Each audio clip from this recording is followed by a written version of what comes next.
James Harden opened his trade destinations to Philly or any contender, not just Brooklyn. Oh great, so another star calling the shots. Anthony Davis not happy in NOLA? Jimmy Butler mad in Minnesota? Kawhi sad in San Antonio?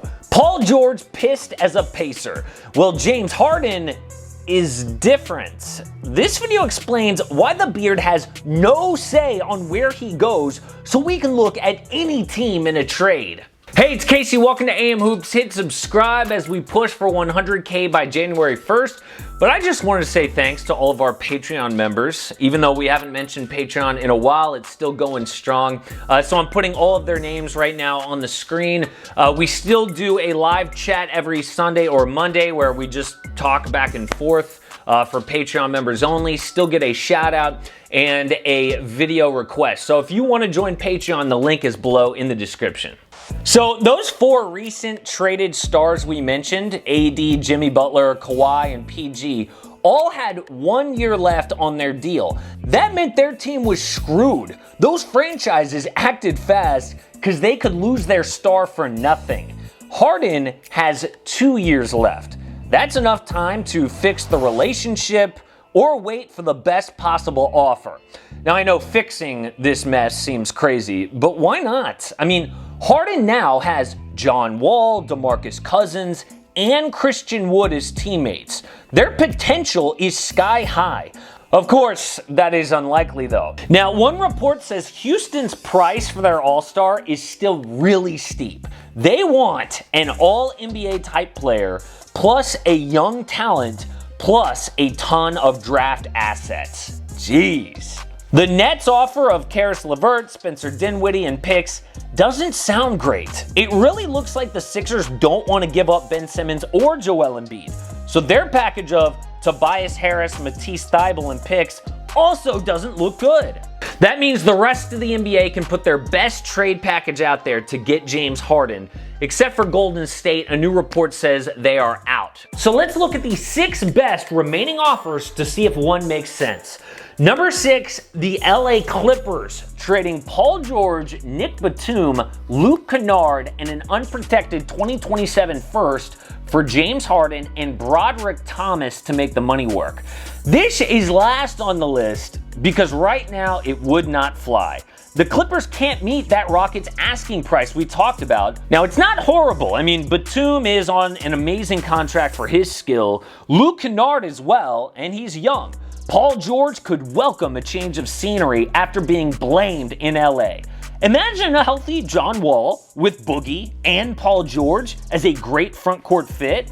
That core could do damage. Harden would go back home to LA, and the Clippers get that point guard they need. Their core of Harden, Kawhi Leonard, Patrick Beverley, Lou Williams, and Serge Ibaka challenges LeBron and AD. Number 5, the Knicks, giving up RJ Barrett, Mitchell Robinson, and Obi Toppin, plus 5 first-round picks for Harden. Knicks fans are going to look at this and hate giving up their future, but actually, Houston is the one that says no. This isn't good enough. I know all those young guys have potential, but they could all bust. The Rockets make this deal and they are not competitive this year. Right now, Houston wants a win-now player in return, but if they wanted to pivot to a rebuild, it would be hard to beat this package. The Knicks do this to get their first superstar since Carmelo Anthony. Harden loves playing at MSG. His career high of 61 points came there in 2019. With the Beard, they could attract another star who wants to play in the Big Apple. Houston restocks their draft chest while bringing in 3 promising but not elite young players. Number 4, the Kings, trading Buddy Hield, Marvin Bagley III, Corey Joseph, and 3 firsts for Harden plus cap filler. Now we're getting to the packages that have everything Houston wants. The Kings give up a talented vet in Buddy Hield, plus a potential all-star in Marvin Bagley, and 3 potentially top 5 picks. The big issue and why this isn't higher on our list is Bagley's health. Dude just cannot stay healthy, and he's the most valuable piece in this deal. As insurance, Sacramento has to throw in those 3 picks. A core of Harden and De'Aaron Fox would absolutely make the playoffs, and this is the only way that Sacramento gets a star. Houston is definitely worse with this trade next season, but they hope a franchise cornerstone comes in a future draft. Number 3, the Heat trade Andre Iguodala, Kelly Olynyk, Tyler Hero, and Duncan Robinson plus 2 firsts for Harden.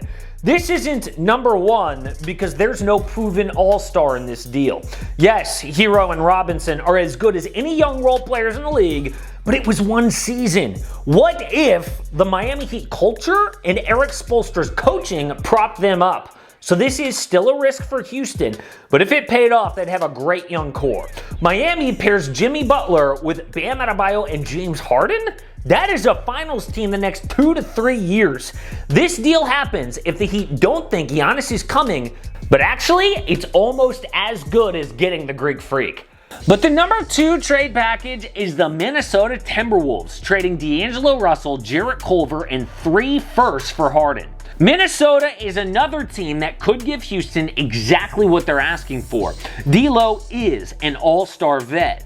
Culver showed promise at the end of last year. The 3 firsts is just enough. The Timberwolves really are doing this to make their current star happy. Yes, D'Lo is fine to pair with Karl Anthony Towns, but he is not deep playoff material. If the Wolves continue as constructed, they'll be disappointed. But a Cat Harden pairing in their prime for 2 to 3 more years could be the second best duo in the West. Obviously, the defense is more than suspect, but Harden is a huge upgrade over D'Lo. But the number 1 potential trade package is the New Orleans Pelicans, giving Brandon Ingram, JJ Redick, and 3 first-round picks for Harden. This can't happen until February because of BI's new contract, but Houston would absolutely take this deal. It's exactly what they want. An all-star level player who's young. Ingram is under control for 5 more seasons. JJ Redick is both win now and expiring. Those 3 draft picks are the most valuable that New Orleans has in their trade chest. The Pelicans do this to make multiple deep playoff runs before Zion hits free agency. Losing AD hurts so much they don't want to go through that again. Zion would want to be a Pelican for life with the success they would have with Harden. The beard stretches the floor like no other, and he is a perfect fit with Zion doing work in the front court. Losing Ingram hurts, and the Pelicans try to send Lonzo Ball instead, but the Rockets would only accept Ingram. Right now, fan bases are saying, no way you can keep James Harden for that, but I guarantee they'd feel different when they're in the Western or Eastern Conference Finals. So we could get an uncomfortable situation with Harden still in Houston, or we could get an alert at any time that he's been traded to almost any team. Support AM Hoops and click subscribe. Don't miss a daily NBA video.